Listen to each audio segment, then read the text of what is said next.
समाप्त करा आप लोग फिर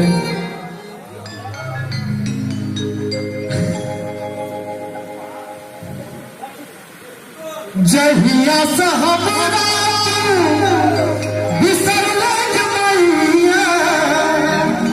जिंदगी भले सुनसान गे जगे भैया जी के जगे भैया जी के हमरा भला भैया ने हमरा